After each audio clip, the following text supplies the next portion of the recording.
Hello, Hidden Gems. Are we live? Yes, we are. Hey, everyone. I am so excited for tonight. I might be more excited than anyone tonight. And let me tell you why exactly. So, Sherri Papini disappeared in 2016, disappeared, and was kidnapped, air quotes. And I was following it so closely but John and I were not working together then. We did not have our podcast then. John was not following it as closely as I was. I watched the whole thing unfold, the shock, the drama, the gasps, you've got to be kidding me. And this is the case for a psychologist, right? For those that have been following this case, John's laughing, for years, this is one case that we need a psychologist on. If there's any case we need a psychologist on, it's the case of Sherri Papini. And I have been asking, I want you to know, Dr. John to delve into this case for years now. For years. We've had Hidden Gems writing us asking. This is long overdue for Dr. John Matthias's analysis, but the time is now. John doesn't do things half-heartedly. You are ready, right, babe? You are ready for tonight. We'll let the listeners decide that, but I hope so. we'll let find the out. listeners decide. I just realized my let me turn my sound off here. Well, we're ready. I'm ready. And then I want everybody to know that directly after this show, John and I are doing a special Patreon members only Q&A or live at patreon.com/hidden true crime. Here's the link for that live right here. I just put it in the chat. I will pin it. It is not in the description of this video, but I'll make sure it's in there while the show is going. I'll make sure to get this link in the description of this video for our Patreon supporters that support us every month with a membership. We like to give back. We do bonus episodes there, and we also do members only Q&As where we invite our Patreon members to ask us their questions. So we are going to be doing that directly after this live. So I can't put a time on it. Just plan after. I think we'll do a bit of a break, a water break, and then we'll go straight to Patreon. So I wanted everybody to know that. Dr. John, where do we begin? Well, I feel like after that introduction, I feel like I need to defend myself a little bit in explaining why I wasn't necessarily following Sherri Papini's case. Of course, when she went missing, the whole world knew, and I knew, everybody knew that followed the news at all. But then 22 days later, she's found, and she's in bad shape, bruises, all the injuries, but she's okay. And most of the cases I follow or evaluate involve homicide or murder or significant assaults, violence. And so this case didn't quite fit that profile. I mean, there were suspicions, of course, that her argument was that she was abducted. But I think right from the start, it was pretty clear that people questioned whether this was an abduction, including the police, including law enforcement. So I think I was one of those who really had some serious questions about the abduction hypothesis, by the way. So I thought it was interesting, but arguably you could say, and this is, I'm going to change my opinion on this because of the documentary that I watched, which we should mention that a lot of this information is going to be based on the new documentary on Out on Hulu. Out on Hulu. It's called Perfect Wife. It's a very detailed look at this case. It's an excellent documentary, by the way. It's probably one of the better true crime docs I've seen in years. It's well done. And this issue of whether there's any victims, I mean, of course, there's secondary victims. The children are hurt, the husband's hurt. There's untold amounts of resources spent trying to find Sherri Papini, right? There are, and what she did is illegal. There's no question what she did is a felony. She lied to law enforcement. But I think part of the reason I wasn't drawn into this case as much was because it wasn't clear that there was a perpetrator here, and it wasn't clear that she was a victim. I thought that she could be. Initially, I thought she might be, but it wasn't clear cut. And so I think they're not necessarily clear cut, but they have fatalities and they involve potentially more severe injuries to clear-cut victims. And this case didn't quite fit that. So I kind of shied away from really doing a deep dive in this case and following it too closely. When she was arrested, though, in 2022, it piqued my interest a little more. And I began paying a little more attention to it. And now that I've seen this documentary, it is a fascinating case. It's definitely a case that raises a lot of interesting questions. And it's a case that I would say now definitely has some clear-cut victims. So, and we'll get to that later. I hope that wasn't too much of a spoiler alert, but No. So if I couldn't convince you, Hulu could. So thank you to the incredible documentary filmmakers. yeah. So we're calling the show tonight "The Secrets of Sherri Papini Revealed," and I think that's a good way to think about this. That there's clearly some secrets here, and I think there's a big secret, which we'll talk about later. A couple of big secrets, actually. And I think one of the ways to begin unraveling this case is to think about how we get to those secrets and what those secrets are. I think by the end of the show, when we start talking about what those secrets are, I think everything will be clear. But I think that by exploring these secrets and exploring why she felt compelled to keep these secrets, I think we'll learn a lot about Sherri Papini. And so let's start with kind of the foundation of a lot of this, and which is where we start a lot of these analyses. But Sheila, who is Sherri's sister. Really quickly, are we going to tell the story really quickly? The brief yeah, rundown? go ahead. Someone is Sure, saying, go will this ahead. program be interesting if you don't know the story or have watched the Hulu documentary? Absolutely. Absolutely. But, well, did you want to share a bit, just a summary of this story? Some people are here that may not know. Yeah, that's true. That's true. I always make the assumption that since this case has been ongoing since 2016 and it received so much attention, I guess I just make the assumption that everybody knows the story. But the story in a nutshell is that Sherri Papini, at the age of 34 years old, she's married. She has 2 children. It's her second marriage. She's married to Keith Papini. She goes out for a jog. She's at the end of her long road that leads up to their house, and she disappears. She goes missing. And after a fairly short amount of time, her husband discovers that her phone is at the end of the road, and her phone it looks like it's cracked. It looks like it has some hair on it. It looks like potentially some type of struggle occurred, and he is concerned. He's concerned that she hasn't come home. He's concerned that her phone is on the side of the road, that she hasn't contacted him, and so he reports the fact that she appears to be missing to law enforcement. And fairly quickly, within 24 hours, law enforcement believes that this is a missing persons case. And in the meantime, the husband is contacting the media and trying to make it known publicly as widely as possible that his wife is missing, and he's deeply concerned.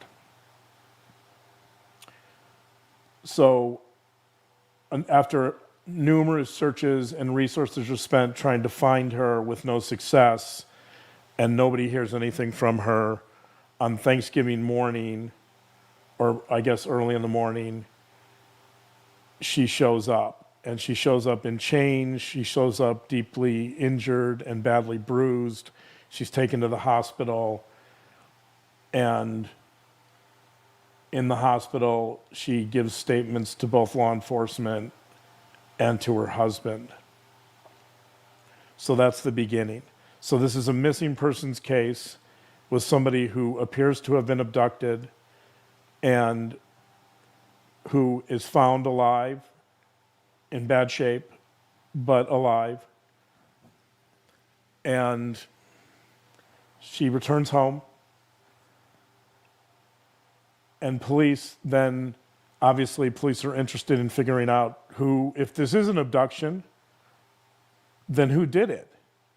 They want to find, your mic is off.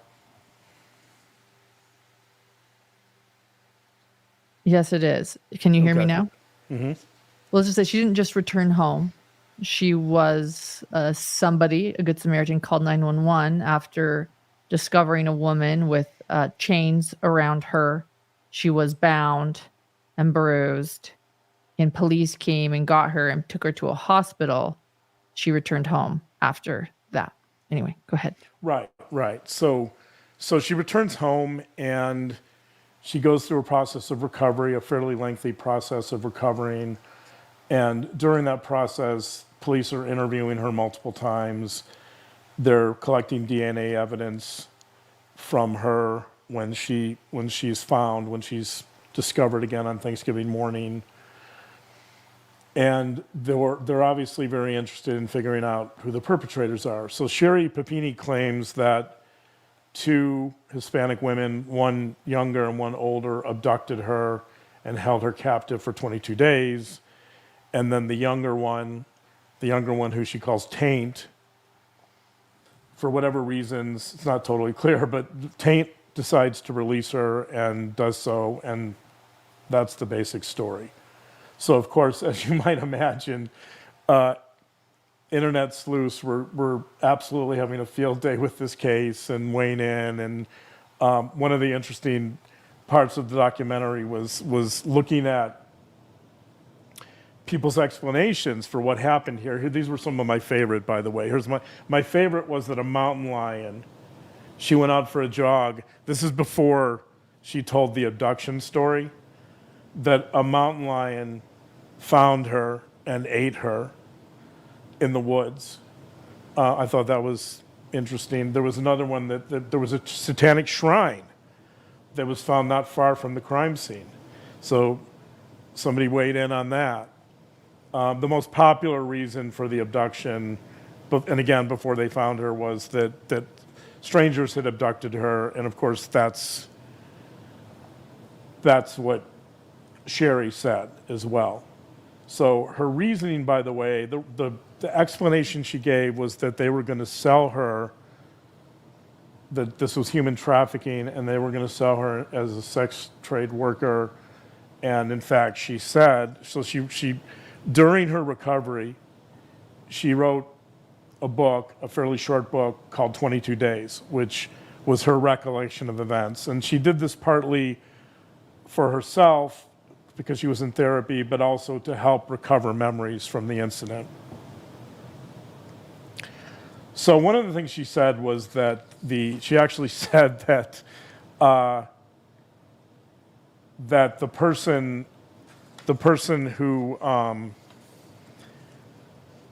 that was going to purchase her as a sex worker was a law enforcement officer. So her implication was that, I guess, was that law enforcement wasn't going to be of much help here because, in fact, they were involved in human trafficking and they were interested in actually purchasing her from the two captors. Yeah. So after a number of these statements and collecting evidence and, people in online communities true crime communities, of course, had a field day with this, and we're trying to figure it out and investigate it. And basically, the case just went cold. It disappeared for a while until 2022, when she was arrested. When she was arrested, not Tate. No, not Taint. CC Not Taint. Yeah. CC Yeah, says she's going to Taint. count how many times you say Tate tonight for her own entertainment. Yeah, Taint was, they never found Taint because Taint was a figment of her imagination. So, there's going to be some clear spoiler alerts here. So I hope people that haven't seen this documentary, you might want to watch the documentary first before listening to this discussion. But there was no Taint. Taint was also, if somebody tells you that their captors are two Hispanic women and one's named Taint, and the other one, I'm not sure I can mention the other one on YouTube. But what does it mean? What? But you're saying if someone tells you this. If someone tells you that they've been abducted by two Hispanic women who look like total, so they had a sketch artist draw pictures of the two supposed captors that look like total cliches, total stereotypes, and one of them is named Taint. Now, admittedly, a captor is not going to give you, presumably they're not going to give you their real name. But still, Taint, that really doesn't kind of have a Hispanic flavor to it. As Allison says, what kind of fake name is Taint? That choice needs a psychoanalysis. Right. Exactly. You might start questioning the whole scenario when you learn some of these details. And law enforcement, of course, was questioning the whole scenario. Yes. So the case really wasn't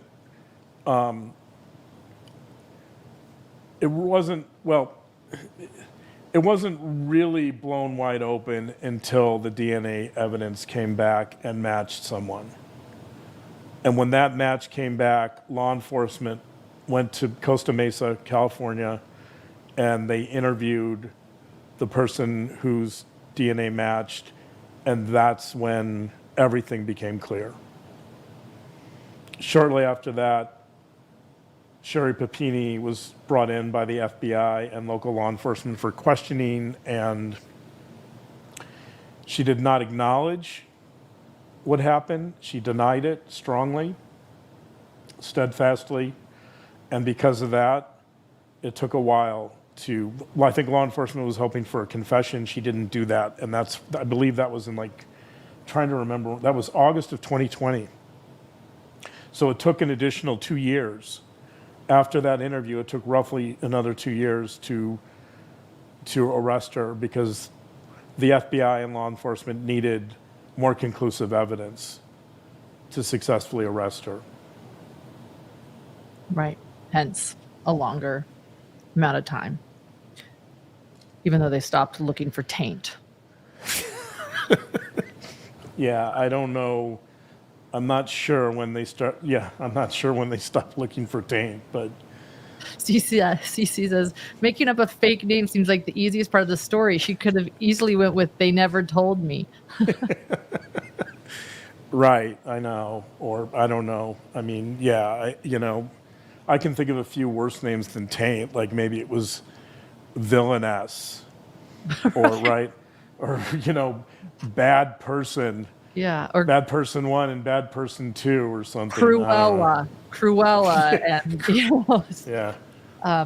And all right. Well, thank you for telling a summary of the story. I thought you did a great job. I typically do that, but you are on a roll tonight, and we're so excited for you to host tonight and to share about what in the world is up with Sherri Papini, or as we say, the secrets of Sherri Papini revealed. Before we do that, a very quick word from our sponsor for tonight, our favorite sleep drink. Our favorite sleep drink, Dream, is having a 4th of July sale. Happy 4th of July to those that are in the United States of America. And here we are. Gems, it is hot out here. I hope everybody is surviving the heat wave across the United States. Today it's like 110 degrees, so I will be quick. I am just here to share that Dream, the sleep aid, the natural sleep aid that John and I both love and use in our family, is having a 4th of July sale. Here it is, Beam Dream. It is a nightly sleep drink. I've also shared that I make summer popsicles for that heat wave, for the reason I don't always enjoy in the evening now a hot drink, but you can have it iced or even in popsicle form. Some of my favorite flavors work perfectly with a delicious popsicle. I'll even throw in some Greek yogurt and some protein powder. Anyway, 4th of July sale, that's really all I wanted to share here. It's an all natural sleep drink that you can have before bed. I take it about a half hour before bed. I sleep amazing. And as I shared last week, then I wake up and I feel completely awake. It's the best because those morning hours are so important for Hidden True Crime. I wake up sometimes at about 5 a.m. and I start working before John and our little guy wake up. Or the July sale, hit this QR code. That's where you can find the sale. And then use code True Crime for the sale price. Now, if you don't like QR codes, you can go to the link that's in the description of this video, hit that link, and then use code Hidden True Crime for the sale.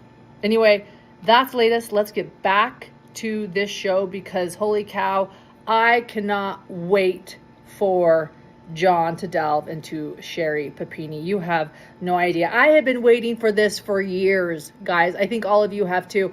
It is time to talk Sherri Papini. So let's get to it. And to our United States listeners, happy 4th of July.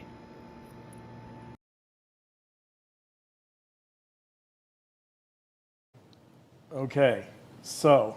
Okay, all right. And by the way, I have to say this. Moments in trading. Should we not say where she was and what she was doing, Sherri Papini was doing? You left out a lot. That we did, moments in training. That we did. But here we are back. We're back. Yeah, I mean, well, it's a good question. How do you want to tell this, I guess? Yeah, so if we talk about where she was and what she was doing, I think that's something that'll make more sense later after we kind of dive into some of the psychological components of this. So why don't we? I don't know. What's your take? Should we just get into that? I trust you to take this where you feel we should go. So let me set the stage. So a lot of cases we talk about involve some type of childhood trauma or some type of childhood abuse or neglect. And this case is going to be no exception to that. Her sister Sheila is a large part of this story. And it's interesting, the documentary didn't talk about this, but Sheila actually stood by Sherri's story until the bitter end, until it was clear, until Sherri actually acknowledged that her story was fake, it was false, that it was concocted. It was only then that Sheila relented and basically said, okay, this is false. So I think that's important to know about Sheila. Sheila was extremely loyal. And one of the reasons Sheila is so loyal to Sherri is because Sheila describes in the documentary growing up in a very dysfunctional family in a very abusive environment. She doesn't provide a lot of details. So we have to kind of fill in the blanks in terms of thinking about what happened, what actually happened to Sherri. But what she does tell us is that the family had very little money, so they apparently grew up in poverty. And perhaps most importantly, what she says is that the parents were both fairly significant substance abusers. So both parents were addicts. Both parents, in that sense, seemed to have difficulties functioning and caring for the family. So at the very least, you'd have to imagine there was neglect. But she also says that there was a lot of yelling in the home, there was a lot of cursing, and one friend of Sherri says that Sherri revealed to her that at least on one occasion that one of her parents grabbed her by the hair and dragged her down the hall. And so it seems reasonable to think that there was physical abuse. My guess is there were probably multiple forms of abuse going on here. I think if you know that Sheila is protective of her sister, so the way Sheila describes it, Sheila acts as a bit of a parental figure. Because her parents were largely absent and because they were high all the time, because they were using drugs all the time, Sheila stepped in and became kind of a surrogate mother for Sherri. And so Sheila is obviously going to be, was and is protective, very protective of Sherri, and she was in childhood. And so my guess is that whatever Sheila is telling us is minimizing to a very large extent whatever happened in that home. There's a brief moment in this documentary where the parents don't really say much, but they do talk to the parents very briefly. They make one short appearance, which is interesting. I think they just wanted to acknowledge who they were in front of the camera, but the parents don't really say anything. So all we have in terms of understanding her childhood is Sheila.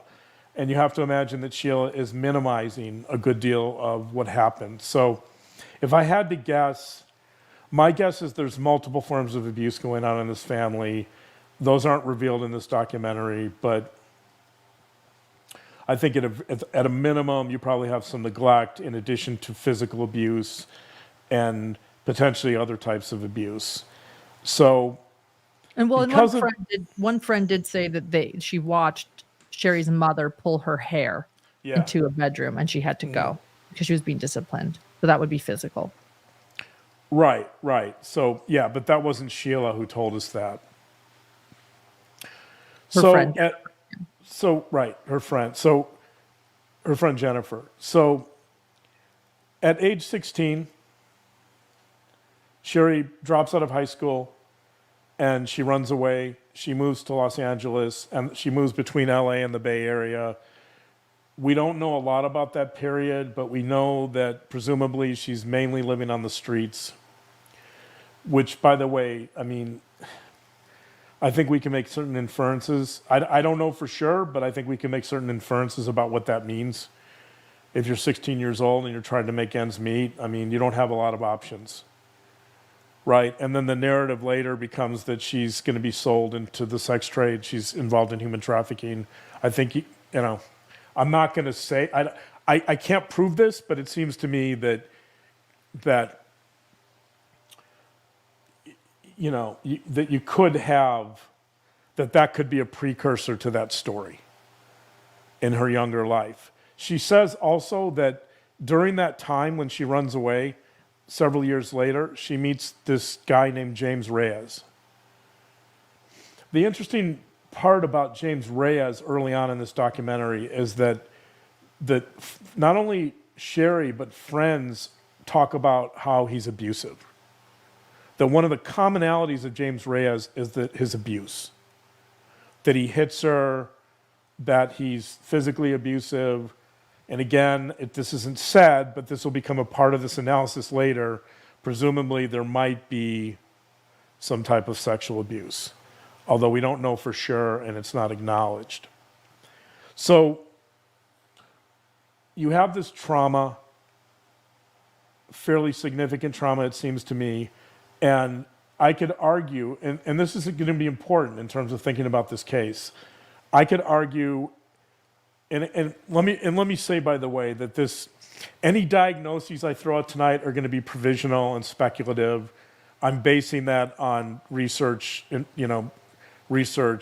broad information. I'm not trying to diagnose. I will not try to diagnose Sherri Papini here. But I'll make some general observations based on research and based on what we know about these types of situations. So I want to think about my analysis tonight in broad terms, not necessarily in terms of the specifics of this case. So what I would say is, and again speculatively, is that based upon what we know about Sherri Papini at this point in her life as an adolescent and young adult and child, I think there's a real possibility here of complex childhood PTSD. And that this complex PTSD will probably persist. This isn't the sort of thing typically that without treatment is going to improve. So it's easy to imagine that the complex PTSD, complex trauma, will continue into adulthood. And I think this is going to be an important part of the story later, and we'll understand why. But this trauma then really, I think, becomes instrumental in developing an analysis and understand what's going on with Sherri Papini. So in homes where there's a great deal of trauma and dysfunctional homes like this, especially in homes where the parents are absent for a large part because they're addicts, they can't care for their kids, they can't provide their kids attention and nurturance, right? This is an environment that provides the perfect storm for insecure attachment. So those who listen to us regularly know that I'm always talking about the importance of attachment in those early years. And the reason that's true is because those early attachments in the first, let's say, 3 to 5 years of life are really critical in setting the stage for future relationships. They're really critical because during those early years, we develop mental maps of the world, and we develop mental maps of relationships. And when you have an attachment style that is not secure, so you have insecure and secure attachments, when you have an attachment style that is not secure, oftentimes it's much more difficult to establish healthy, secure, stable relationships later in life. And I think in just looking at what I know about Sherri Papini's background and history, it seems, if I had to guess, I would say that her attachment style was insecure, disorganized. And most of the criminals we talk about, a lot of them, almost all of them, have what I call insecure, anxious, ambivalent attachment styles. And anxious, ambivalent, so insecure, anxious attachment styles usually involve kind of an approach avoidance stance towards the caregivers. So a lot of times when an anxious attachment style means that a child, so a mother, and there's something called the strained situation, which is the basis for this research. The mother will leave the room and come back, and then the researchers observe how the child responds to the absent parent. When a mother, or a caregiver, when a caregiver leaves the room and comes back, usually when a child is anxious, the child will tend to approach and then avoid. There's kind of an approach avoidance stance with the mother, that the child wants connection with the mother, but the child's afraid. There's some fear. There's some fear of rejection. So the child will both go to the mother and then back away, go to the mother and then back away. In an insecure avoidant attachment style, it's exactly like the term avoidance says. When the mother comes back in the room, the child will avoid the mother. In fact, the child will often be angry that the mother left, and the child will engage in avoidance. It's exactly like it says. So an avoidance style, by the way, is, as you might imagine, it's extremely unhealthy because children with that particular attachment style often have no interest in later in life in developing healthy relationships, and they tend to avoid relationships. So that's the type of attachment style where you see like schizoid type personality disorders. This attachment style that I'm talking about, disorganized, which I think is probably relevant here, it's an attachment style that is the most unpredictable. When the mother comes back in the room, the child is all over the map. The child will approach, back away, avoid, become angry. The reason it's called disorganized is because the child engages in all these behaviors that aren't predictable and they don't fit. There's no coherence. So it's exactly like the term says, that it's a disorganized approach to the world. So typically, with an insecure, disorganized attachment style, you have a mental map that is characterized by fear, mistrust, inner conflict, and oftentimes self-hatred. And you might throw in a little paranoia too. And so I think that's really important here, because if I'm right about this, because that is sort of the underlying theme. That's an underlying current with Sherri Papini, that she develops this insecure attachment. She seems to have kind of this disorganized approach to the world. And you have this underlying fear and mistrust and conflict and even self-hatred. And that's going to stay with her. No matter what happens to her, even though it's not obvious, you're gonna get that perception of the world.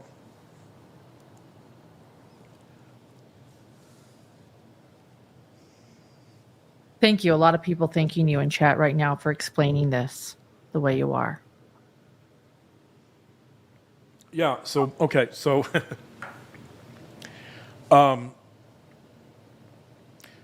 so if you start with, so the trauma, an environment of trauma leads to potentially this insecure attachment style, which I call disorganized, which also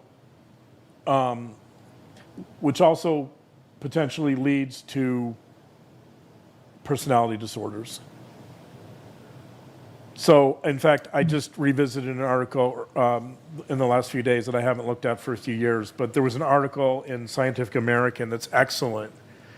It's a really great article about trauma and personality disorders. The title of this article is Borderline Personality Disorder May Be Rooted in Trauma. It's by Diana Kwan, and she describes in great detail how a lot of research is now showing that trauma of the sort I've described might have some correlation with later personality disorders, and in particular with borderline personality disorder. So again, let me make it clear, I'm not diagnosing Sherri Papini with borderline personality disorder. What I would say is that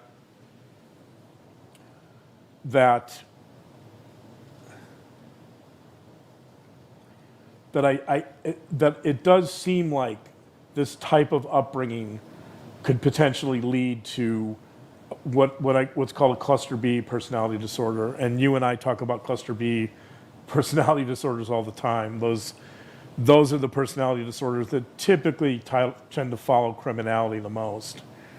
And in that cluster, you have histrionic personality disorder, borderline personality disorder, narcissistic personality disorder, and antisocial personality disorder.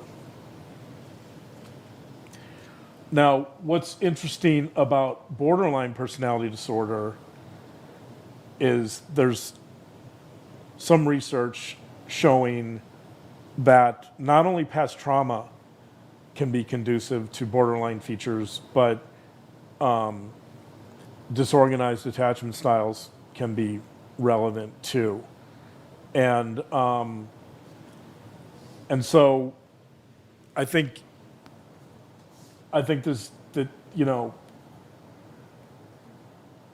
a real question here about, people have asked, well, is this mental illness? And there might be some mental illness here in terms of maybe depression and anxiety, but it seems to me that there's a fairly strong possibility here that she's going to fit into this personality disorder category based upon her upbringing. So, and again, I'm not diagnosing her here, but I'm just trying to I'm looking at her background and trying to make observations that are consistent with the research. As Becky says, she doesn't not have borderline. She doesn't not. She doesn't not have borderline. I think so. Having discussed that, there are some other elements I think that come into play here. So one of the things, if she is in cluster B, by the way, one of the main components of, let's say, histrionic personality disorder is attention seeking. In fact, that's probably the main component of histrionic personality disorder. And so maybe I'm wrong. Maybe the better way to talk about this is to put her in that general cluster. And, maybe if somebody ever evaluates her and does some testing, they can sort out which one it is. But one of the components of histrionic and borderline personality disorder is this need for attention. Borderline personality disorder, oftentimes you'll see people on the extremes, that they'll see something as all good or all bad, or they'll go from love to hate almost instantaneously. They'll idealize someone and then they'll tear them down or devalue them very, very quickly. And a lot of that has to do with that same issue, that they're very attention seeking. They want to be noticed. They want to stand out. And so I think that's an important part of the story as well. In fact, Sheila in the documentary, and I'm going to quote Sheila here. Sheila says, quote, referring to Sherri, Sheila says, quote, "She wasn't getting the attention she wanted at home. She wanted to feel important. She always has," unquote. So her sister recognizes this quality too. Her sister is essentially saying she's very attention seeking. She has this need to feel important and significant. And I think that's going to be a big part of the story as well. That oftentimes borderline personality disorders or histrionic or whatever, let's call it cluster B personality disorders, they have that need, they have that desire to stand out and feel important. And some of that I think too is driven by the shame and the helplessness and the vulnerability that victims of trauma feel. That victims of trauma can't control their environments. They feel extremely helpless. And they have this shame. And I think in this case, when we're talking about poverty, and I don't know how bad it was, I'm just using Sheila's term that they didn't have much money. I think there oftentimes for children, especially in school, there can be shame attached to that. So part of that feeling of shame is the opposite. It's one of the counters to shame is pride. It's hubris. It's wanting to feel important. It's wanting to feel worthy of attention and significant. And so I think that's another component of this story.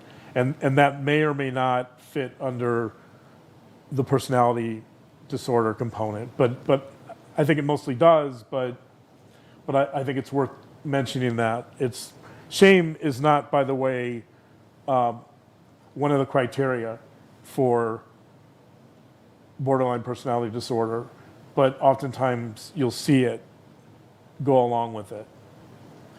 So I think these are all elements of this story that are going to turn out to be important.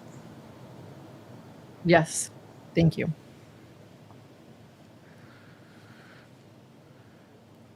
Did you I'm just listening. I'm with everyone else. Everyone's like, keep going. Someone else said, Sean's on a roll. I just want to sit back and listen. I'm That's like, I'm not used to doing all the talking. I want some questions or something.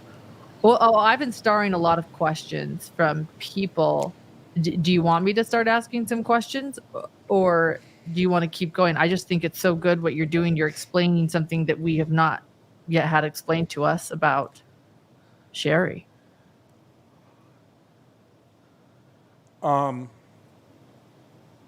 You tell me.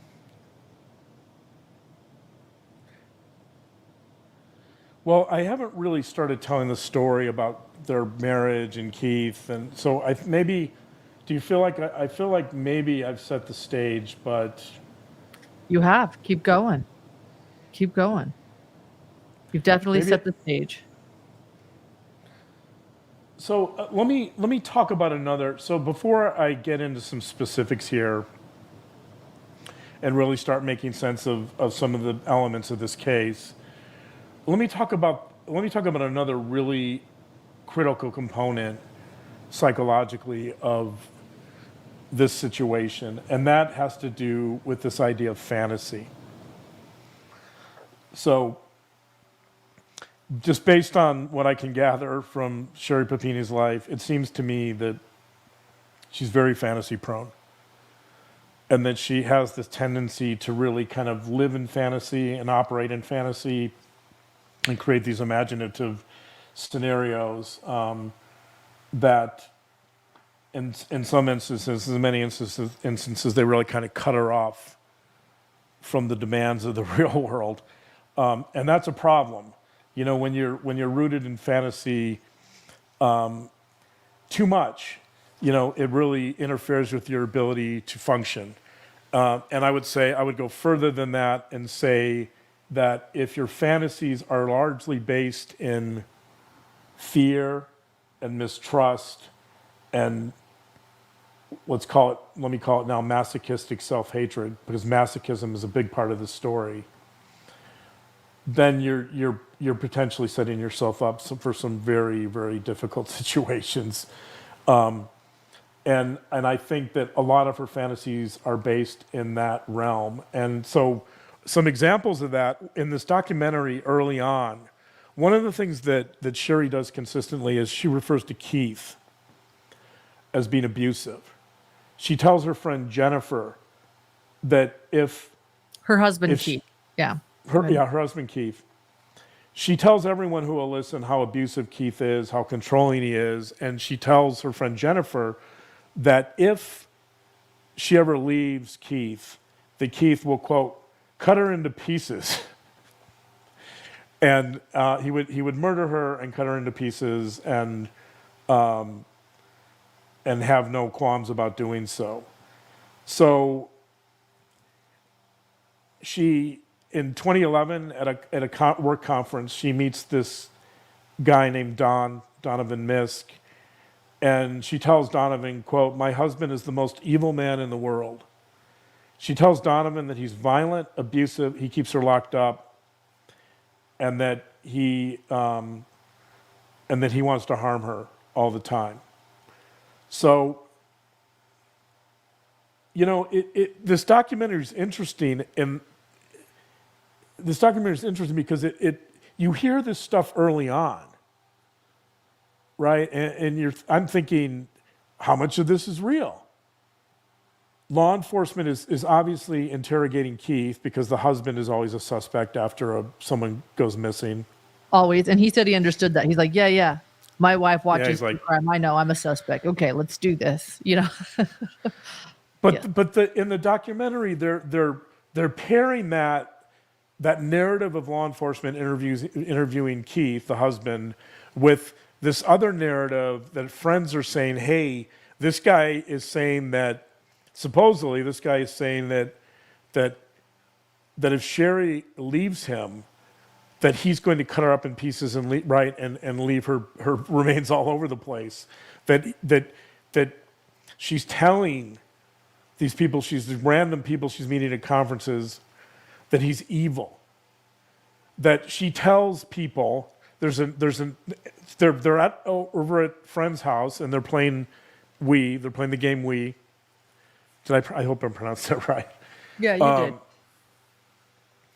did. And Keith is right next to Sherri, and apparently he's doing something with the joystick, and he elbows her in the face accidentally. And so Sherri has this bruise on her face that looks like she was hit. And Sherri tells anyone who will listen that Keith hit her, and Keith abused her. Right, and that's more confirmation, except for the fact that law enforcement wants to look into that because it's relevant to an abduction, and they go to the friends, and the friends say, no, I was there. That was an accident.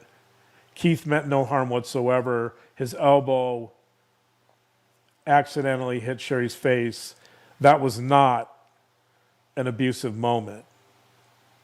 Right. So, in other words, this is the beginning of the investigation.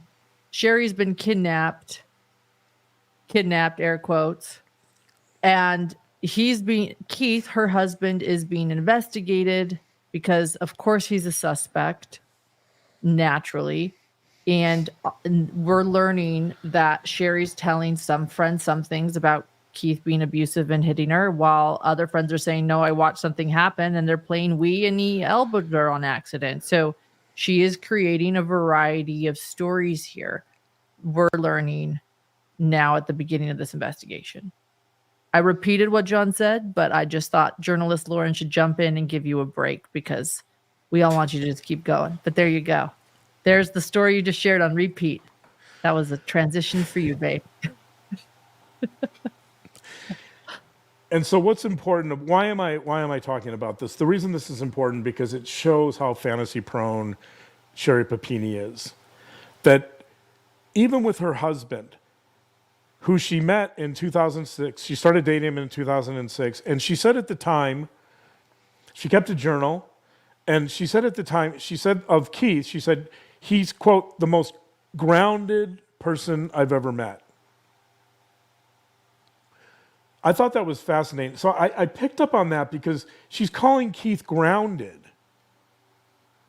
right? When in fact, she's probably the opposite of grounded. She's flighty. She tends to be a little unstable, right? She's insecure. At least if I'm correct about the possibility of maybe a cluster B personality disorder and insecure attachment, then those are the types of terms I would use to describe someone who would fit those categories. They're the opposite of grounded in many ways. And so here, what's interesting here is that she's married to this guy, Keith, who's grounded, and she's telling everyone who will listen how violent he is. She's creating this dark universe. She's creating this alternative universe that's filled with violence, and it's filled with threat and control, right? And it's a world where you hit someone with your elbow, and all of a sudden your husband is this abusive, evil guy who's trying to harm you, when in fact that's not true at all. And so it's fantasy that's driving this. It's her fantasy of she can't let go of this world that she knew when she was a teenager, and this world she knew in her home that's really destructive and dysfunctional. She's still clinging to that world. And she's expressing it, even though from all accounts, her friends all call her Supermom. From all accounts, they seem to have a good marriage. It's stable. The kids seem to be happy. She can't live with that. She has to resort to this fantasy that her husband is this terrible, abusive guy that's just pummeling her day and night. In other words, she's creating a world that confirms this threatening view of the world that she knows from presumably when she was on the streets, from her dysfunctional family. This is a world that she's familiar with. This is a world she's comfortable with. She's bringing that world with her. So you have an interesting scenario here where somebody who's in this fantastic world of violence and dysfunction is now meeting a guy who's, quote, grounded and stable, and he's offering her a life that she's not used to. Right. So you have this clash. You have this clash between Sherri Papini, who comes from this really abusive, sadly abusive environment, dysfunctional environment, and Keith, who comes from what seems to be a fairly stable home and who she refers to as grounded. You have this clash of worlds. Yeah. And that's going to bring me to perhaps one of my main points here, and that is what Freud called the repetition compulsion. The repetition compulsion. The repetition compulsion. This is new to Right. me. I mentioned it before on some of our podcasts, but I don't talk about it all the time. But so you're probably saying, what is the repetition compulsion? The repetition compulsion, according to Freud, is, and not just Freud, but according to other later theorists, depth psychologists, the repetition compulsion is when we replay endless variations of destructive and distressing situations and relationships over and over again in our lives. So a simple example of this would be, and I'm guessing most of our listeners are familiar with this idea, but a simple example would be you get in a relationship with someone who you know isn't good for you. You're attracted to them for whatever reasons. They cause a lot of grief. They cause a lot of harm. They cause a lot of suffering. So you break up with them. You take some time and you say, never again am I going to do that. Right? I can't, you question yourself. You question your decision making. And ultimately you come to the conclusion, I can't believe I did that. That was such a dysfunctional relationship. And then 2 months later, you go out with the same person. Not exactly the same person, but a variation of that person. And here you go again. You're back in this destructive relationship. It's causing you a lot of grief. You know it's not good for you, and you do it over and over and over. That's the repetition compulsion. Okay. Now, what's interesting about the repetition compulsion is that Freud had this idea early on he called the pleasure principle. Freud believed that human beings were essentially guided by the search for pleasure. So his basic premise early on was that we seek out pleasure and we avoid pain. But later on, when Freud comes up with this idea of the repetition compulsion, he's essentially saying the opposite. He's saying that for many human beings, we actually seek out a certain level of pain. In other words, the repetition compulsion is a version of masochism.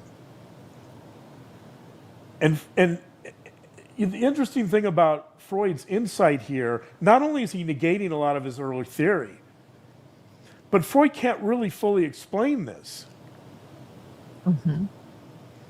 And so he tries to explain it with something he calls the death drive. And the death drive for Freud is this perception that we're all destructive in a certain sense because we're all mortal creatures.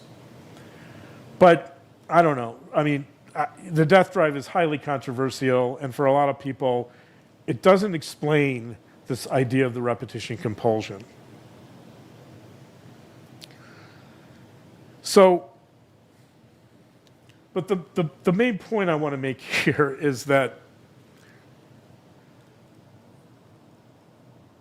I think we're all familiar with this idea in the sense that we engage in behaviors that we know aren't healthy, but we do it over and over again, right? And so one thing that's relevant about the repetition compulsion is that we often see it in cases of trauma. It doesn't have to involve trauma, but in particular, when there's traumatic experiences, like with combat veterans, for example, they relive that experience over and over again.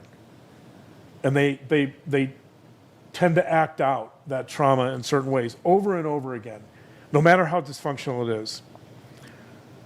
So what's important about the repetition compulsion, for me at least, is I think it's an attempt by human beings to try to make sense of their pain. It's an attempt to try to understand what went wrong in their lives. And perhaps most importantly, to me at least, this is my take, I think it's an attempt to master old wounds.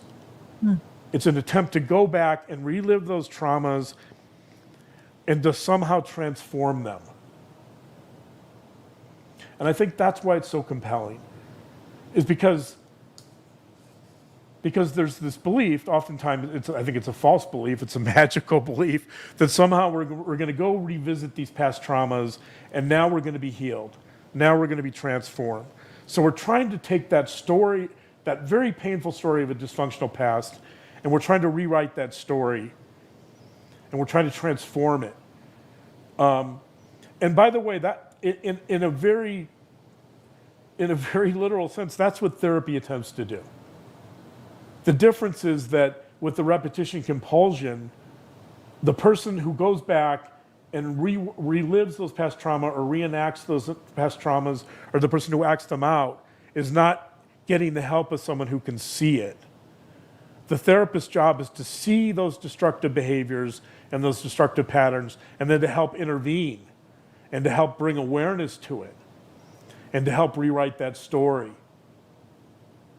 But when a person engages in the repetition compulsion without help, without therapeutic intervention, and they have no self-awareness, it's going to almost always be destructive.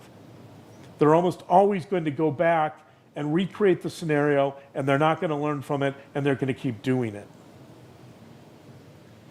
Mello was saying, as Dr. John said in the past video, rephrasing, in quote, if you don't consciously tell your story, you'll tell your story unconsciously. Right. If we don't tell our stories tell us. In a nutshell, which is a version of the repetition compulsion. There's a great quote, by the way, by B.F. Skinner. So B.F. Skinner is one of the founders of behaviorism. He's the guy who put rats through a maze, and he's a very, very strict behavioral guy, meaning he doesn't really think that human beings, that he doesn't, when I talk about mental maps, B.F. Skinner would question that, because he doesn't think that human beings really engage in a lot of cognition, that we're shaped by our behaviors, and our behaviors control us and guide us, and behaviors dictate what we do. So even B.F. Skinner said this. I love this quote. B.F. Skinner, in a lecture he gave at Harvard in 1959, he said, quote, the difference between rats and people is that when a rat gets shocked at one end of the maze, he never goes there again. So in other words, rats have it figured out. In other words, we need to be more like rats. No, his point is he's making an argument for the repetition compulsion. He's saying that there's a part of human beings that he doesn't understand. That human beings, if human beings are getting shocked at the end of the maze, they shouldn't go back for more shock. But they do. And nobody really has been able to make perfect sense of this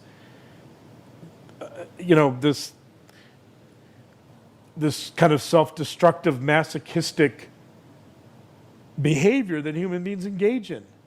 Mm-hmm. Right? We're for most people, if we're self-aware and we have some ability to reflect on our behaviors, we shouldn't engage repeatedly in these very self-destructive behaviors. No. But we do. Right. But we do. Be more like rats. Anyway, go on. Yes.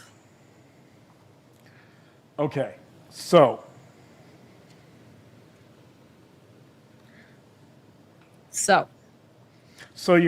now I've explained the repetition compulsion. I've explained what I think are some of the foundational elements of the Sherri Papini case.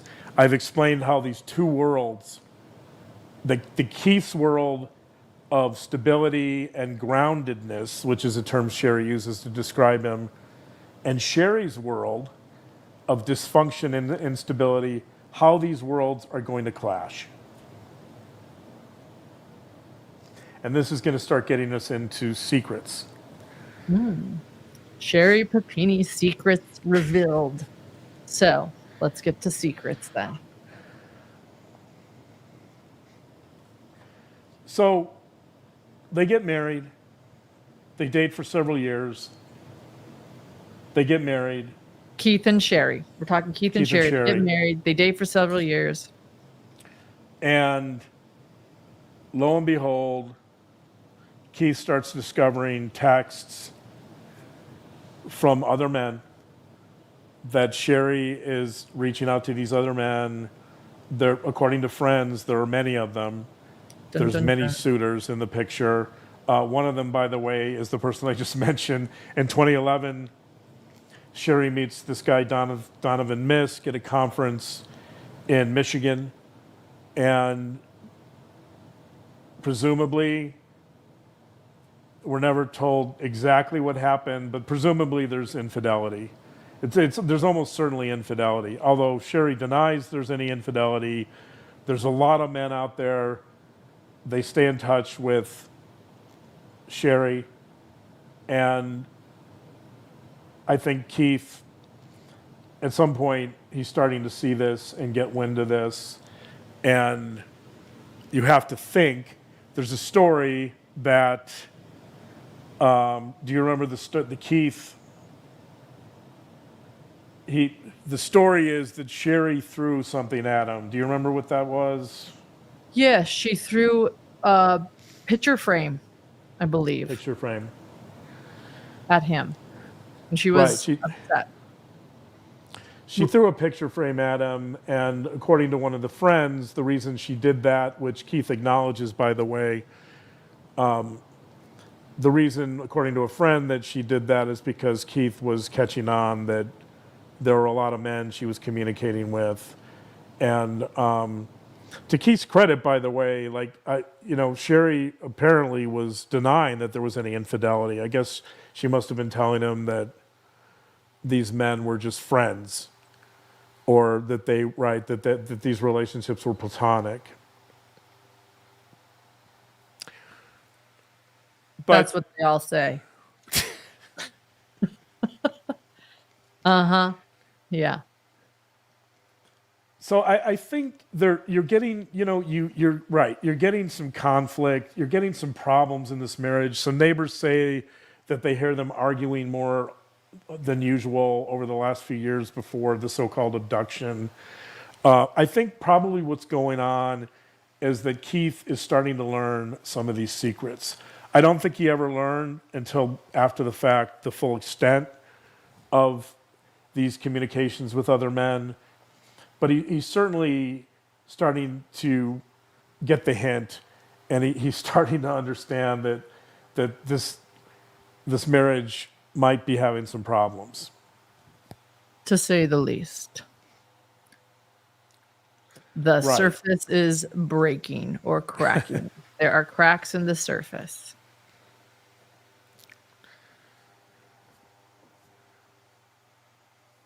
Thank you, Stephanie B, for sharing that. Yes, we have a lot of content available on our Apple or Spotify podcast, or wherever it is that you listen to podcasts. And we hope you'll go over there and subscribe as well.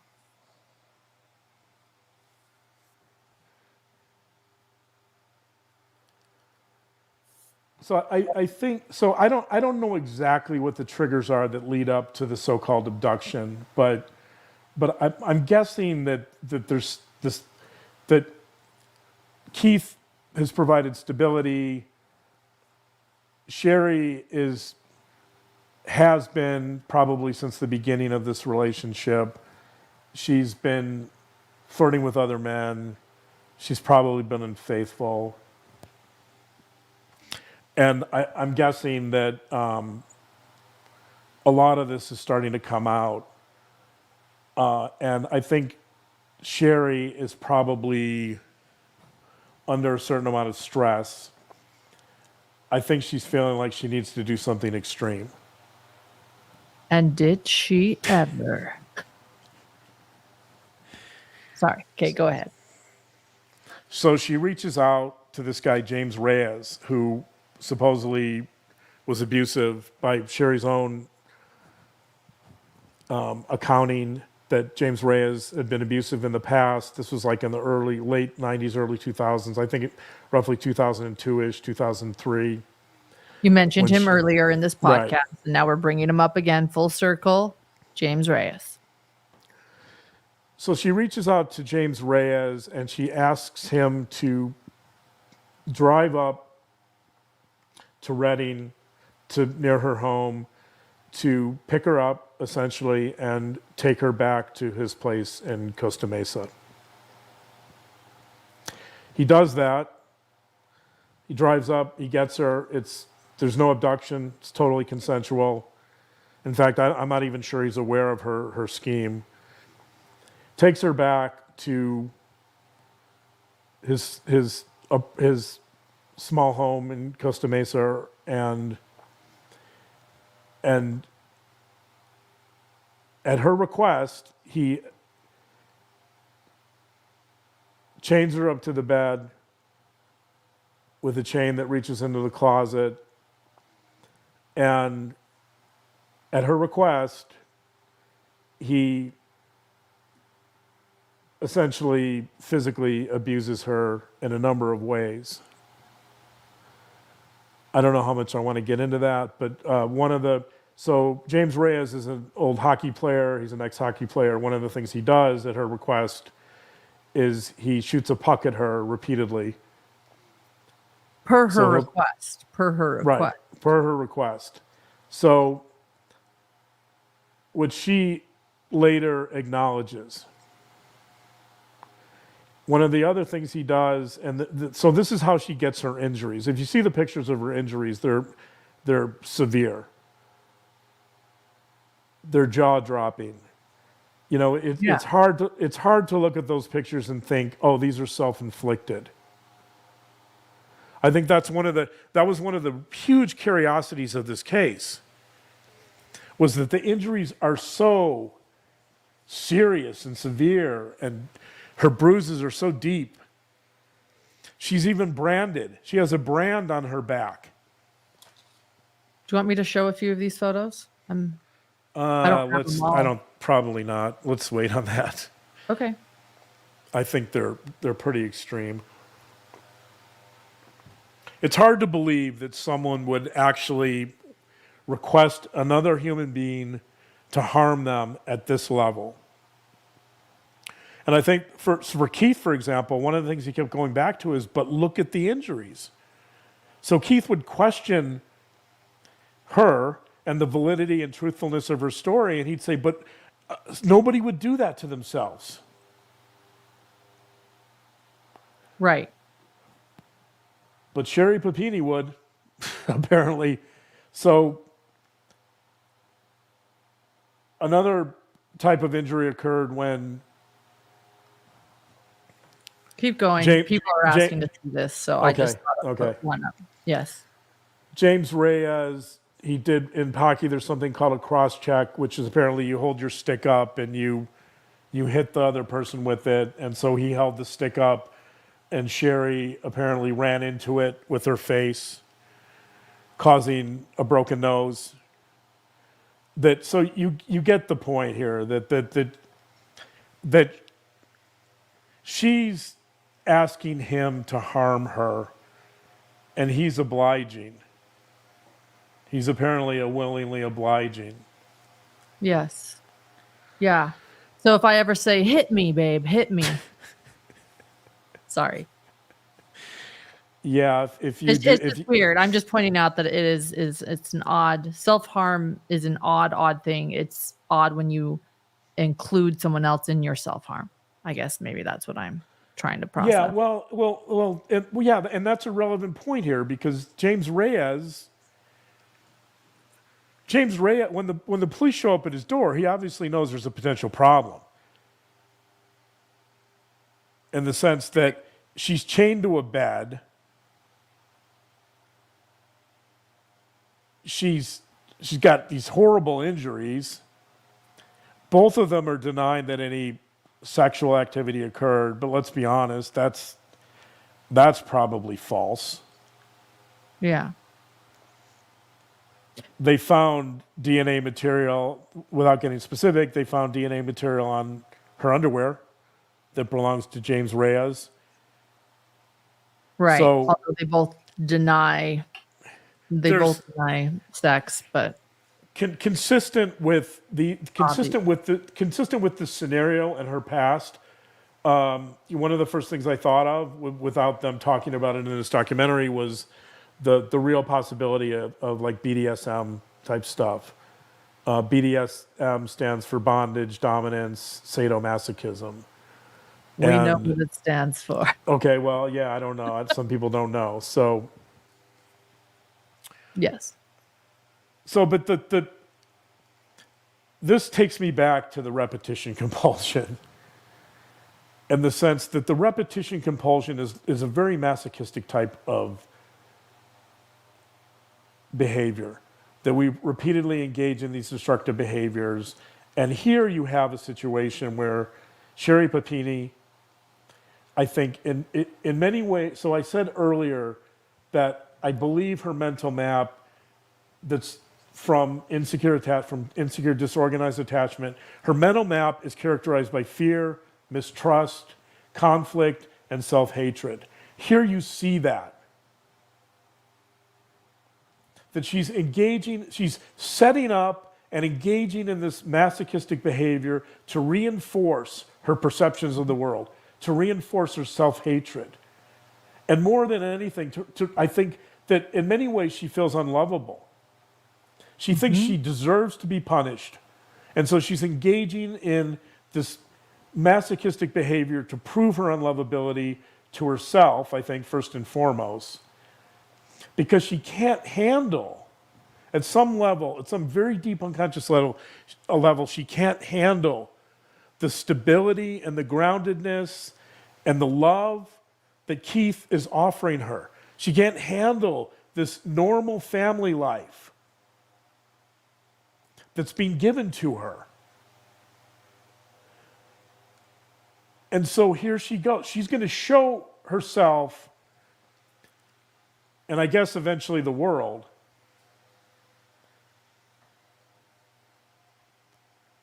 that she deserves to be mistreated. And James Reyes is going to be the guy to do it. So for 22 days, she stays in James Reyes's house. She is subjected to a number of, I guess, self-inflicted, both some are self-inflicted, some are the result of her requests to have him injure her. During this time, she's on her phone every day. She's looking at the news. She's seeing how she's making national headlines, how people are looking for her, how there's endless searches. She's watching this every day from her bed in captivity. Finally, on day 22, it's Thanksgiving. She decides that she misses her children too much. So she has James Reyes drive her back up to Shasta County and essentially drop her off somewhere randomly. And then, as you pointed out, she finds someone who calls 911, and then she's hospitalized. Yes. Yes. So in other words, she leaves.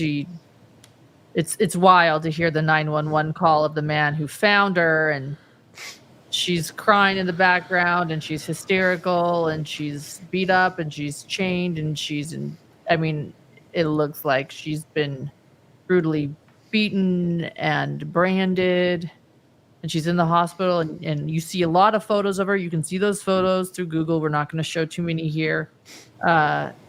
It's just shocking. It looks like she's just gone through hell. Right. It looks like she's been tortured. So consistent with my argument here and the repetition compulsion, she has other injuries on her body prior to this abduction. So there's two huge scars, one on the right, one on the left side of her back, that people notice because they never really healed fully. I mean, they healed, but they're massive. And she tells people that James inflicted those years ago. She tells different stories about how she received those scars until she finally admits to one of her friends that they were self-inflicted. She tells Keith, by the way, the version that's not true. She tells Keith that somebody else inflicted those wounds. But the reality is, as we learn later, that she did it.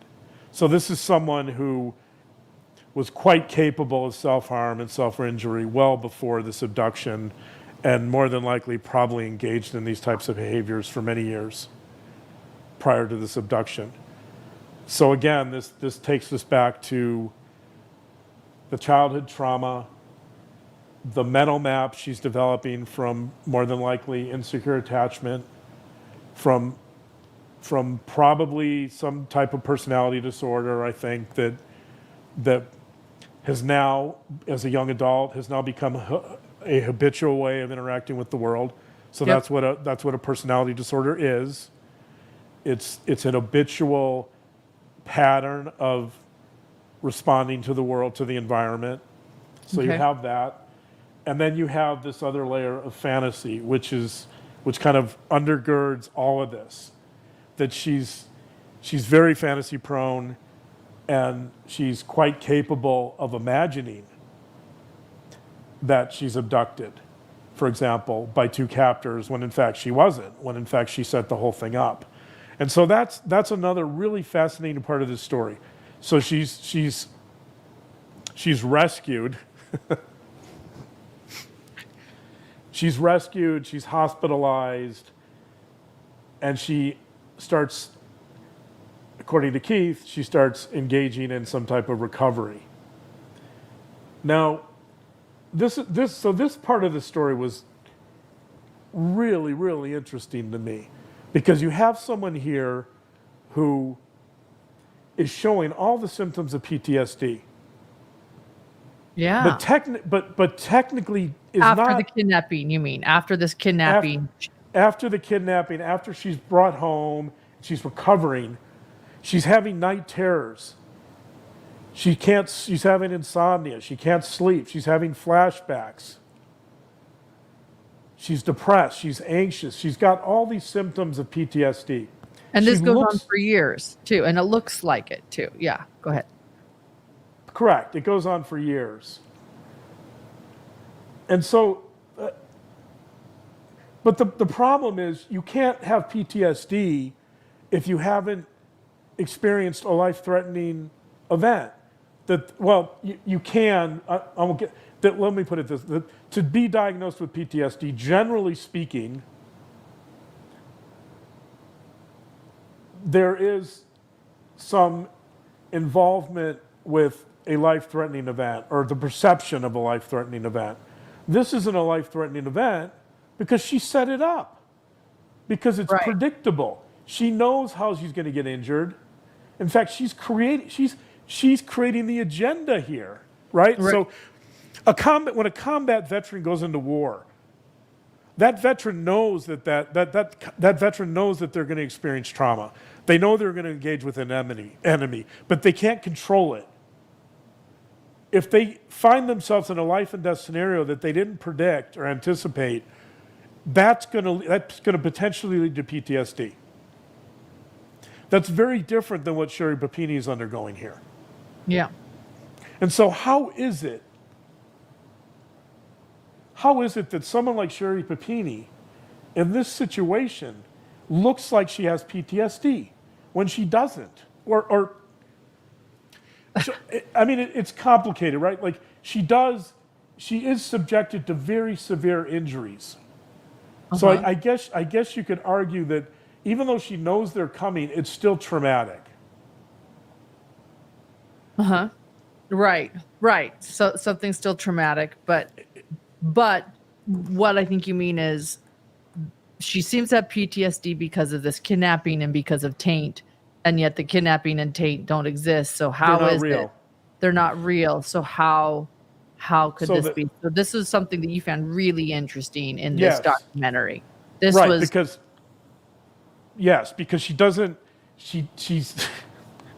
she's creating this scenario for the so-called PTSD. Yes, she is experiencing very traumatic events. People are hitting her with hockey sticks, or one person is hitting her with a hockey stick. One person is She's starving herself. She's created a fake kidnapping. There's a police investigation. There's national media. There's a lot of traumatic things going on in her life. But what sets the entire thing in motion is completely fake. Correct. And so I think this is where this case becomes really fascinating, because I think it's the combination of fantasy and, wait for it, it's the combination of fantasy and the complex trauma from her childhood that's reappearing now and really forcing her to deal with a past that was extremely dysfunctional. Even though she's not talking about that past, she goes into therapy to talk about the abduction and not her childhood trauma. And so it's the fantasy around the abduction and the fantasy about that abduction being real, and this inability to distinguish the trauma from the abduction that she's creating from the trauma of her childhood, that makes this case really, I think, from a psychological standpoint, fascinating. Because those two intermingle. At some point, those two come together. She doesn't mean them to come together, but they do. And again, this gets back to the idea of the repetition compulsion. That I could argue in a really peculiar way that Sherri Papini subconsciously wants to deal with the dysfunction from her childhood, but doesn't know how. So she creates this abduction scenario to do that, even though it's extraordinarily dysfunctional. Oh, wow. And so this situation forces her to come face to face with all the trauma from her past, from the supposed trauma from her abduction. She goes into therapy. She's forced to really, which I don't think it's effective, by the way. It's certainly not the most effective way to deal with this. No. But I obviously, right? But so you have kind of this perfect storm of fantasy and reality, of fantasy trauma and real trauma coming together. And I think that creates this very difficult and traumatic situation for Sherri Papini. And that is where I do have a lot of empathy for her. Fantasy trauma mixed with childhood trauma. Right, with real trauma. And it's that intersection of those two, I think, that makes this case particularly interesting and unique. And as I said, I that's where I have some real empathy for her, given that blend of the two types of trauma. You know, I think that there's something real there, that there's something real and deep and difficult that she's forced to deal with in that situation. Of course, by denying the abduction, she's not helping matters, right? And by not being capable of sorting out those two types of trauma, it's not helping her. To say the least.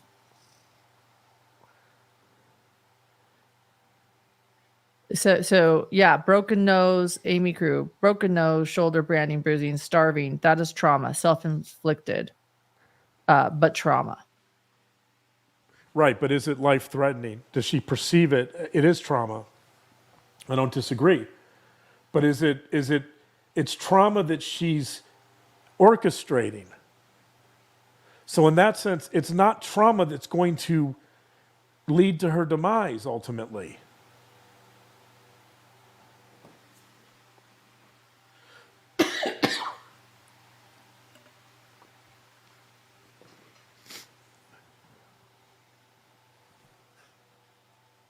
PH Joy, this is bananas.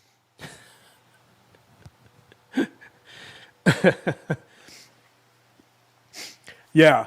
Well, it gets more bananas because when in 2020, when the FBI brings her in for questioning, so the FBI figures out that the DNA, I mentioned this earlier, the DNA on the underwear belongs to James Reyes. They go talk to James Reyes, and he tells the truth. He tells the story. She sets up the abduction. She requests him to harm her, essentially. James Reyes, by the way, I'm sure James Reyes is thinking, oh man, he's walking a tightrope, right? Because why didn't he report it? Right. I agree. Why is he not in jail? He said he was watching. He knew. I think if you if he's watching the news and he knows that she's missing and she's claiming she was abducted and she happens to be in his place, I think he knows there's a potential problem there. If she's chained to his bed and he's engaging in, even if it's consensual, if she's chained to the bed and he's engaging in sexual activity with her, there's a potential problem there. Anytime you chain someone to a bed, I mean, okay, it might be some type of bondage or whatever, but I think there's still going to be issues there over perception when somebody's claiming that she was abducted. So I'm sure James Reyes is walking a fine line there, trying to keep himself out of prison or jail. Right. Right. He's like, it was me. I branded her. That was me. She's over here, guys. I mean, yeah. Right. Right. Hey guys, yeah, I'm the one who locked her in my place for 22 days and chained her to the bed. That was my hockey puck. That was me. I'm a hockey player. Yeah, right. Right, sorry, but she really, really wanted me to do it. Right. I mean, yeah, good luck with that argument. So the the FBI brings her in for questioning. They have indisputable evidence. They have DNA evidence. They have her description of the room and the place where she's being held matches almost exactly Reyes's. There's so much here that's tying this crime, potential crime, this so-called abduction, to James Reyes and to his apartment. And so they confront her on it, and she denies it. In fact, not only does she not deny it, but what she says is, she saved my life. She's talking about taint. She saved my life repeatedly, but she saved my life. This is when they're like sort of discovering, and they're still investigating, and now she's like, I don't want to press charges, as you just said. This is me jumping into, yep, okay, keep going. This is a question many people are asking. So the FBI is pointing out, hey, look, it's Reyes, it's in his, we know it happened in his place. We know it's him. Just come clean. Just tell us what happened. But she won't. She refuses. Now, I think part of the problem here is that Keith is sitting next to her. I think she knows quite clearly that if she tells the truth, that Keith's going to run out of the room screaming and file for divorce instantaneously. It was a very interesting interview to watch for that reason, how he's processing it, thinking that they have a lead, and how she's processing it, thinking, it's, I'm in trouble. Yeah. So she tells the investigators, the interrogators repeatedly, she saved my life, meaning Tate saved her life. She says repeatedly, there's no way it's James. There's no way. And she even said that, there's no way it's James. There's no way. He loves me. She said, he loves me. Right. So not that, not that this never happened, that it couldn't have happened because James couldn't do this because he loves me. That's interesting, right? She says, quote, I am with my children because of her, meaning Taint. She kept saying, I am with my children because of her. I don't understand. I don't understand. So, it's this absolute incredible moment when fantasy meets reality, and she's going to stick to the fantasy. She's Yeah. not going to relinquish the fantasy. I think part of the reason she's not going to relinquish the fantasy is because she has to save face with Keith. If she wants any chance for that marriage to work out, she can't say essentially, yeah, I orchestrated this abduction with one of my exes who abused me, by the way. And now he abused me again. And oh yeah, we engaged in some BDSM and, but hey, don't worry about it. We'll get through this. Our marriage is strong. Right. Let's put a bomb in it and see how strong it is. Right. So I think Many that's a things big are part of strong it. until a bomb goes off. Yeah. I think that's a big part of it. But another part of it is, and this is something we talk about all the time with many of the cases we deal with, like Daybell, just how much people resort to fantasy to try to affirm their sense of the world. That people just, they won't relinquish fantasy no matter what. Because to relinquish that fantasy means that Sherri Papini has to see herself in a different way. Yeah. If she's in that room as Supermom, which her friends constantly call her Supermom, and if she's in that room as the perfect wife, which is the title of this documentary, then she clearly is not going to acknowledge or want to acknowledge that she set up her own abduction and essentially abused herself. Right.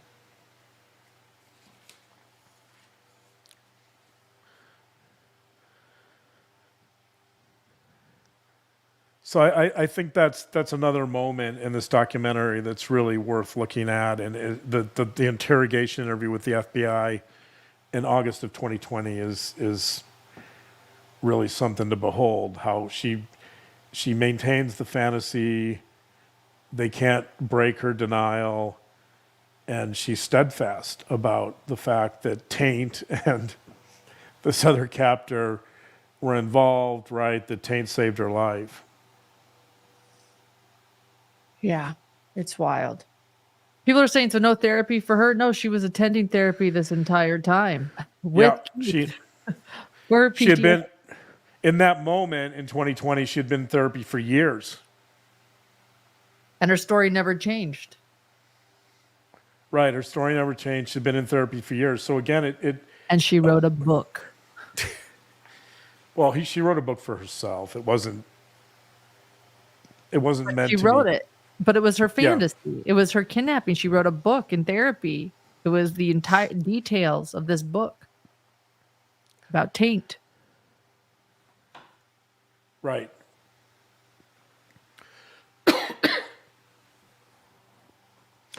So in the documentary,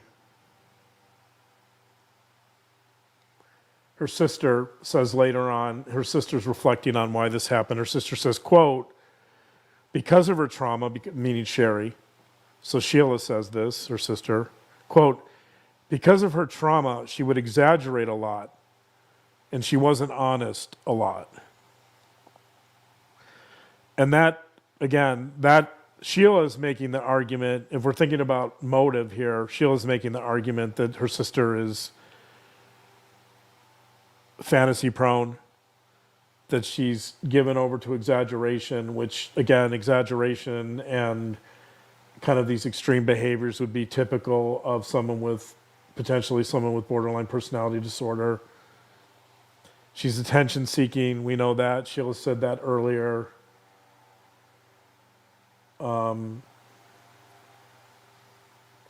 And beneath all of this, there's this, as I said earlier, I think you've got this mental map that essentially that she can't shake from her childhood, that's really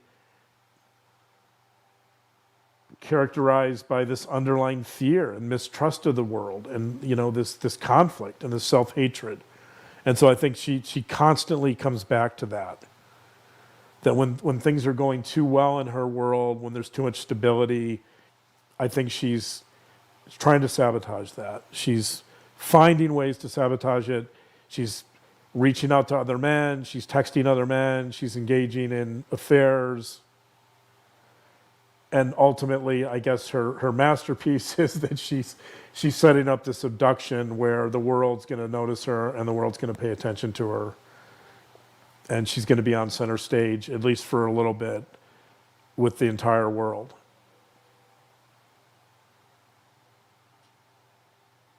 Prairie Roots just said her ability to live in fantasy was what probably allowed her to survive her trauma from the past.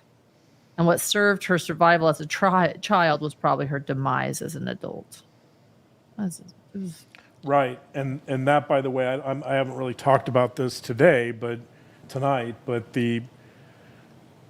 this tendency for trauma victims to resort to fantasy for survival is a version of dissociation, and so that could likely play a role here too. I haven't really gotten into that. I want to try to keep this fairly streamlined, but certainly there's the potential for a dissociative element during all of this, that when she's experiencing or when she's abducted and undergoing that abuse, that let's call it self-inflicted abuse for lack of a better way of saying it, that perhaps in that room that she's dissociated to some degree. Okay. And I just put up a picture of the branding, showing people. And let me go a little further with this idea of fantasy too. That when Keith in the documentary, when Keith starts reflecting on what happened to his wife, I guess now ex-wife, Keith believes that it was the combined elements of Elizabeth Smart, the abduction of Elizabeth Smart. So she according to Keith, he thinks that, for example, that he knows that Sherri read Elizabeth Smart's autobiography and what happened to her. And there's a lot of elements of Elizabeth Smart, right? The captor that's assaulting her repeatedly and torturing her. She's familiar with the book Gone Girl, in which, in Gone Girl, the injuries are self-inflicted. And of course, she's also familiar with the abduction of a local resident named Tara Smith in 1998, who went out for a jog and never came back. In fact, the Papini family befriended the Smith family, and they knew them fairly well, I guess. So, but Keith also sees this element of fantasy as being really important here, that he believes that this propensity that Sherri has for exaggeration and attention seeking, and that it all comes together for Sherri when she reads Elizabeth Smart's book, when she reads Gone Girl, and given her familiarity with Tara Smith, that he sees Sherri taking all of these elements and combining them in fantasy and creating her abduction scenario based on that.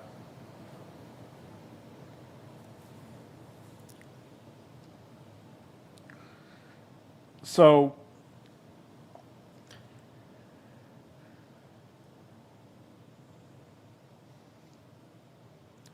should I get to this is going to be a massive spoiler alert. I don't know if there are many spoilers. Go ahead. Okay, there are that's not true. many spoilers here. I think we all know how this story ends. So yes,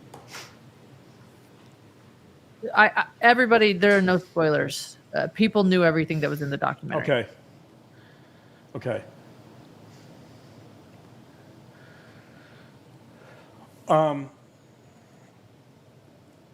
So near the end of the documentary, there's a moment, I think, that really brings all this together, and I want to talk about it because it's so critical. That Sherri's in prison, and I think she just went to prison, and Keith is with the children, and he's now raising the children by himself. And one of his kids says to him, "Oh, Daddy, aren't you going to do that thing that Mommy would do to make us sick?"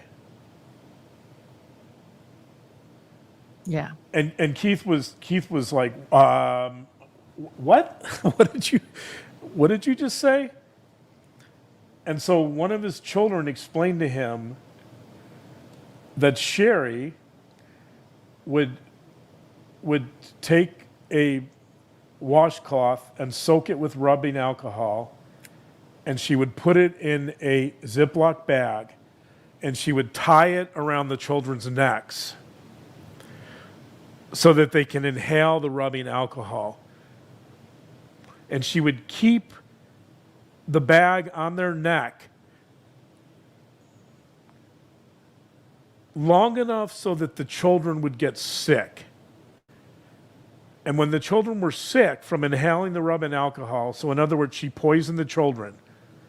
When the children were sufficiently poisoned and showing symptoms of illness, she would take them to the hospital.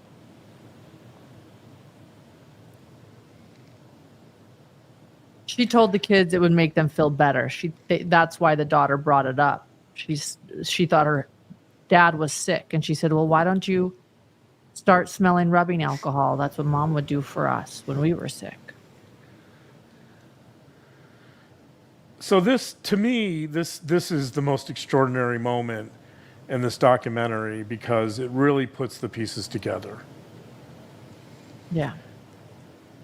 And what I mean by that is now this crime is shifted from, so some people have argued, and this is what I thought initially, that the main victim in this case arguably was Sherri Papini, and I guess you could argue that she was a victim of childhood trauma, right? That in theory, nobody was directly hurt by her behaviors, I guess. I mean, the children were obviously hurt. She wasn't around for them. Keith was hurt. But now that argument shifts. Now you have two kids that are poisoned. Right. Now you have a real crime. Now you have real victims. This, I think, changes the entire equation here. Correct.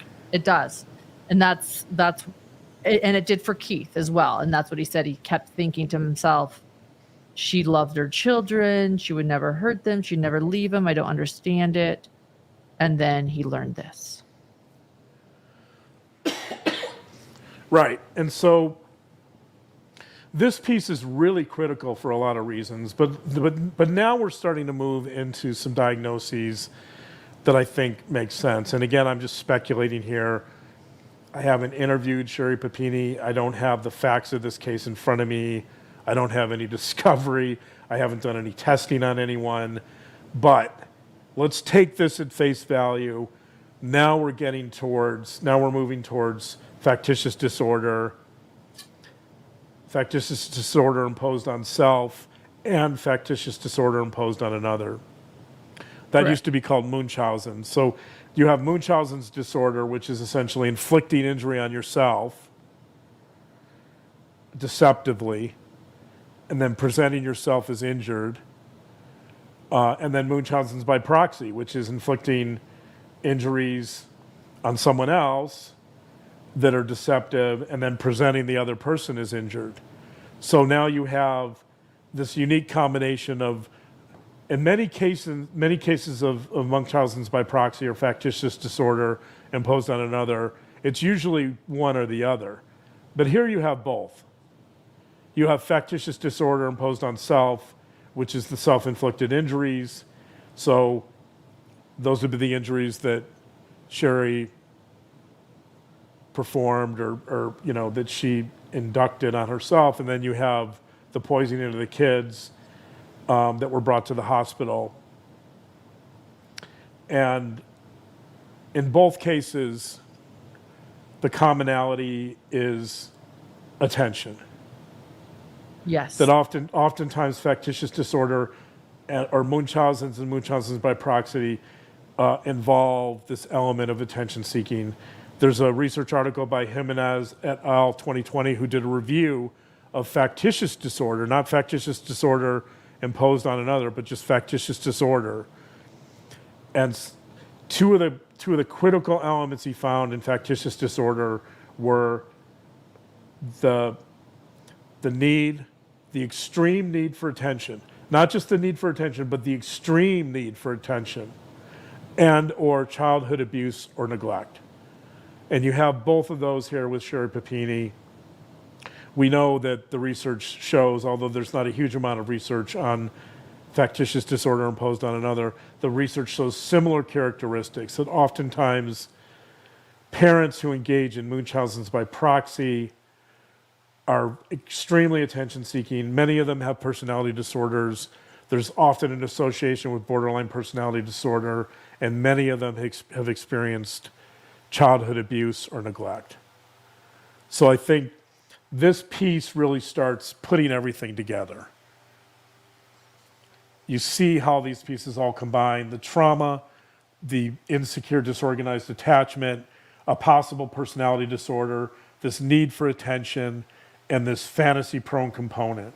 They all come together here, and with these actual victims, that these children are being poisoned, and now I think this becomes something, and I wonder if anything's going to be done about that, by the way. Yeah, I don't know. But now this moves over clearly into the criminal realm. Yes.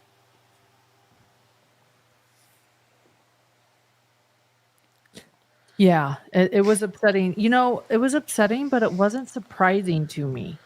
I don't know if that makes sense, but Munchausen, her need for attention and the lying and the self-harm, and was I wrong to not necessarily be shocked? It was heartbreaking. It was awful, but it was a moment of like, okay, how awful, but it makes sense. I wasn't necessarily shocked. Well, I think to me it was a bit of a bombshell. To me, it came out of left field because they didn't really they didn't show or set up any harm to the children previously. In fact, the children were almost entirely left out of the picture until that last moment. Right. So I think it would have been. It was momentous, but I feel like it was a little bit of a sleight of hand. I think it would have been, to me, it would have been a little better if they could have given us a few hints that maybe the children will be taken to the hospital more often than necessary, right? Like there could have been a few indicators. I like the way that they did it because the entire documentary was sort of a character development of Keith. He starts out as just your average dude, maybe not so likable, and it's sort of his journey. And it was done in order of events. And at the very end, after all was said and done, and he's alone, being a single dad, raising these kids, divorcing her, still confused about this love that, and the mother she was, he learns this. There's like this final piece of healing or understanding for him to be able to be like, yeah, this is really bad, and now I've got to take care of my children and protect them. So for me, I liked it. Sorry, and we're not movie critics. I've got you to learn. You've got to learn. You know where the mute button is, babe. I've showed you. I don't have the mute button because I don't have the mixer. You have it on StreamYard. Oh, okay. Yeah. So one day at the beginning of the show, I promised that we could understand Sherri Papini better by learning about her secrets, and now I think we know her secrets, and let's talk about that. So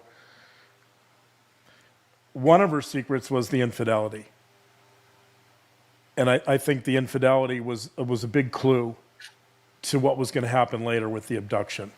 I think that was starting to, there were cracks in the marriage, and I think that Sherri probably felt she needed to mastermind this dramatic event to direct attention away from the infidelity and towards, being the victim of this abduction. Obviously, another huge secret we now know is this poisoning of the kids. Yeah. So this idea that all her friends said she was super mom, clearly Sherri Papini never felt like super mom. She didn't act like super mom. That this has to be the biggest secret of all, that she's poisoning her kids. This whole super mom ideal is a facade, it's a mask, it's covering these feelings of inadequacy. And I think probably most important, that the biggest secret of all that Sherri Papini holds is that she's unlovable. I think the secret that she wants to protect more than any other secret is that she is not lovable, that she's unlovable. I think that's also her greatest fear. That everything she's doing here is to try to feel loved, to try to obtain love, whether that's through affairs, whether that's through going to the doctor's office to get attention about what a wonderful mom she is, right? That ironically, her greatest desire, her greatest wish is that she is lovable, that she's a super mom. The title of this documentary is Perfect Wife. That's what she wants. But she can't do it. She can't get past that fear. She can't get past that secret of feeling unlovable. And I think that's what's driving her here. There's a moment in this documentary that you latched onto this instantaneously. But there's a moment here that speaks to this issue, that when Sherri spends some time in jail, she's arrested and then she's released. She comes home. Yep. And she goes to her aunt's house, or Keith's aunt's house, and she waits for Keith. Keith kicks her out, and that's why she goes to the aunt's house. He has just learned. Let me set the stage a little bit more, because I know what part I did. I picked up on it quickly, and it's important. Let me set the stage a little bit more. Keith has just barely found out that she's been lying about her kidnapping, and for years he's been worried about her and taking care of her. And I mean, think of years and years and years of this, that your wife's been kidnapped. He has just found out. And, then it's been like 2 years of just like difficulty. And then she's arrested. Well, he didn't just find out, but he's processing it, knowing it's real. And she was just arrested. And then she gets out, comes home. Okay, sorry. Go ahead. It's just wild. And they're not living together.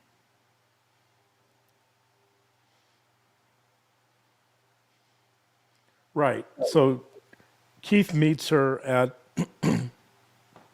this home where she's staying, and he comes in the house and she's not there, and all of a sudden she opens the door to one of the back rooms, and she's naked, and she tries to pull him in, and she basically just says, "I want to have sex with you." And he's shocked. He's like, I don't know what's going on. I haven't seen you in months. He's like, I don't even know you. So he rejects her. And she says, when he rejects her, this is what she says. And this is probably the most important line in the entire documentary. It's simple, but here's what she says. Quote, "I just want to feel love," unquote. I just want to feel love. That's the theme for Sherri Papini. That's the underlying theme. And yet, I think the fear, her greatest secret, is that she doesn't feel love. She feels unlovable.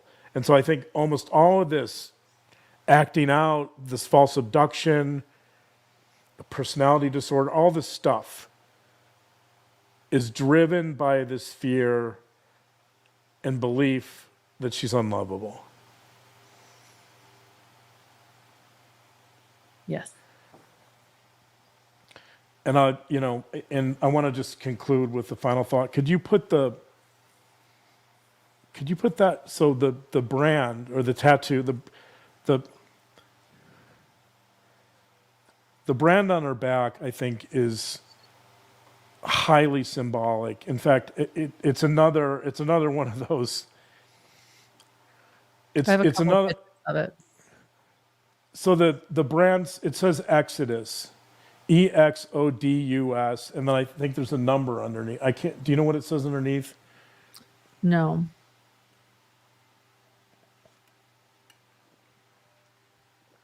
It might That be. is it. It might be a number. Maybe it's from a biblical passage. Anyway, Who knows? Exodus. I'm just going back and forth between the two picks, but go ahead.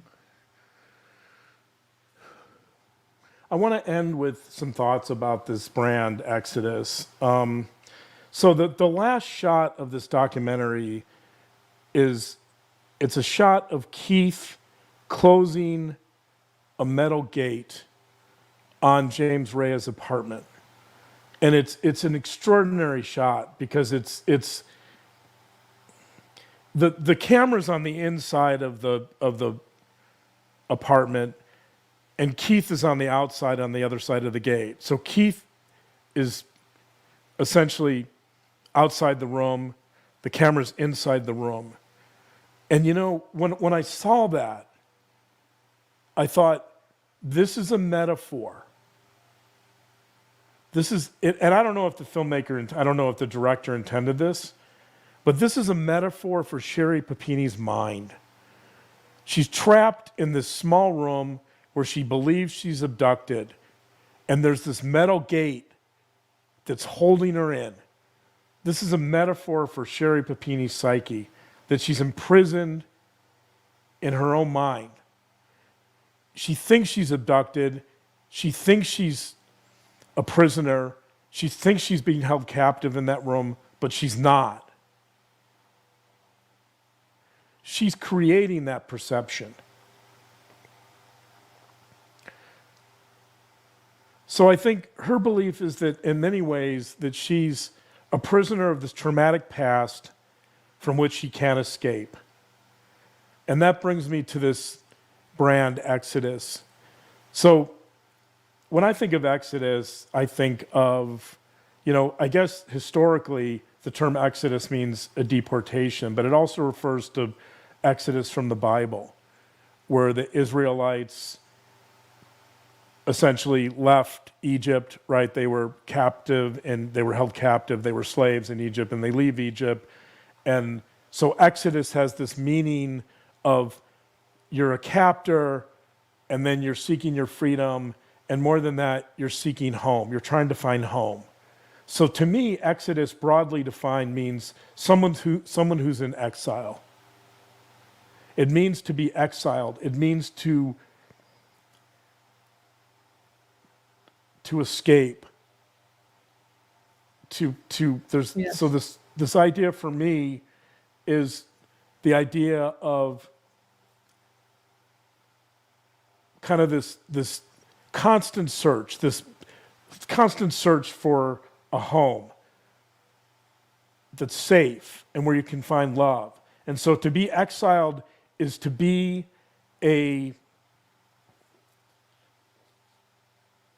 it's to be a searcher. It's to be a wanderer. It's to be someone who is looking for home. Correct. And I think that's the story of Going Sherri. Go ahead. That's the story of Sherri Papini. That this brand on her back she's telling us the whole story. She feels like she's been exiled her whole life. All she wants to do is find home. She can't find it. She can't find a place that's safe. She can't find love that feels right, that feels secure. She's in endless exile. She's in exodus. And that's what this tells us. Yes.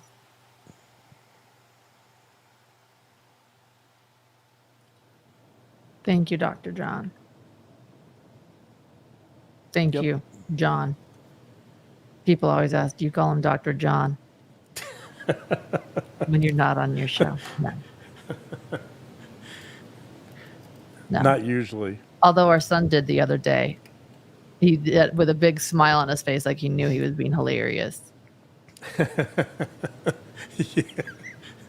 He was like, "Oh, Dr. John." Yeah. Right. He was trolling me. Yes, he was. Yes, he was. He was like, "Dr. John, can I have some cookies?" And of course, because I didn't want him to feel like an exile, I said yes. Yes. Thank you. Thank you, babe. Well, this went much longer than anticipated because we still have a Patreon live to do. Yeah, I noticed that.